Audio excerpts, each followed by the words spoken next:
वर्ष का तीसरा सामान्य सप्ताह, सोमवार। पहला पाठ इब्रानियों अध्याय 9 पद संख्या 15, 24 से 28। मसीह पहले विधान के समय किए हुए अपराधों की क्षमा के लिए मर गए हैं और इस प्रकार वह एक नए विधान के मध्यस्थ हैं। ईश्वर जिन्हें बुलाते हैं वे अब उसकी प्रतिज्ञा के अनुसार अनंत काल तक बनी रहने वाली विरासत प्राप्त करते हैं।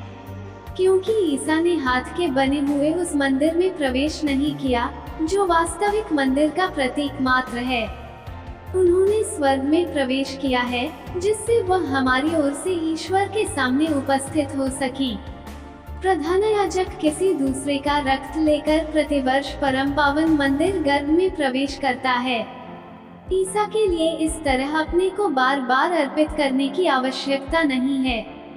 यदि ऐसा होता तो संसार के प्रारंभ से उन्हें बार बार दुख भोगना पड़ता, किंतु अब युग के अंत में वह एक ही बार प्रकट हुए जिससे वह आत्मबलिदान द्वारा पाप को मिटा दें।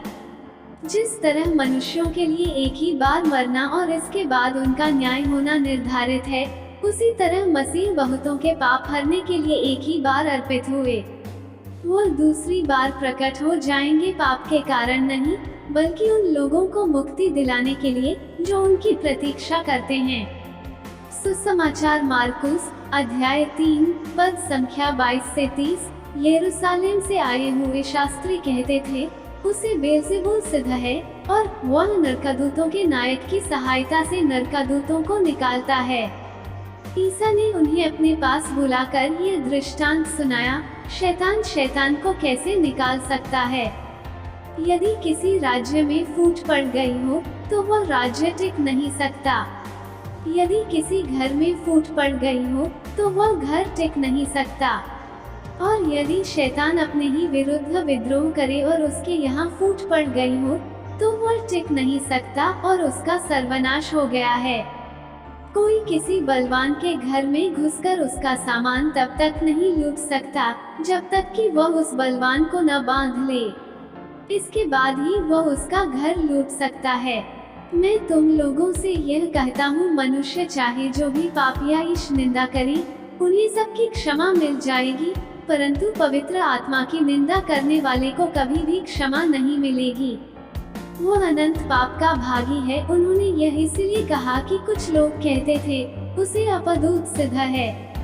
मनन चिंतन क्षमा के विषय पर हमारे प्रभु की शिक्षा ईश्वर के वचन में भरपूर है। उन्होंने क्षमा के बारे में अपने शिष्यों के साथ कई बार साझा किया।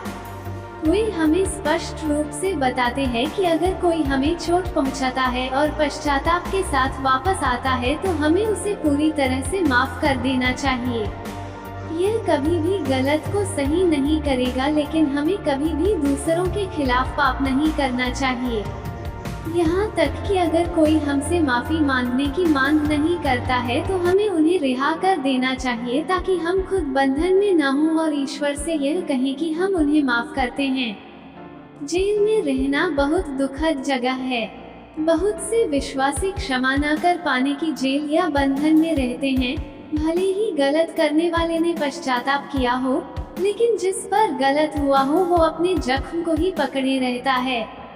केवल यीशु ही हमारे दर्द को दूर कर सकते हैं और हमें वास्तव में क्षमा करने का अनुग्रह दे सकते हैं। हम सभी ने किसी न किसी बिंदु पर किसी न किसी पर आघात किया है और इसका अंत यही है कि अंत में हम सभी ने स्वयं ईश्वर के पुत्र को छेदा और चोट पहुंचाई है। आइए आज हम क्षमा करें और स्वयं तथा दूसरों को बंधनों से मुक्त करें। अतः यीशु वास्तव में जो कह रहे हैं वो यह है कि राई के दाने के समान एक छोटा सा विश्वास हमारे जीवन में असंभव को संभव बना देगा। चाहे हमारे जीवन में गहरी जड़ें या आदतें हों जो हमें आगे बढ़ने नहीं देती, चाहे पहाड़ जैसी समस्याएं हैं जिनका हम सामना नहीं कर सकते हो, या फिर जौ मिट्टी ना हो वहाँ पर रोपण करने समान हम एक चुनौती का सामना कर रहे हो, ईश्वर कहते हैं तुम्हारा विश्वास उन समस्याओं को हल करने के लिए पर्याप्त है। तुम्हारा विश्वास हर असंभव को संभव कर देगा। हमारा विश्वास हर समस्याओं का हल है। आमीन।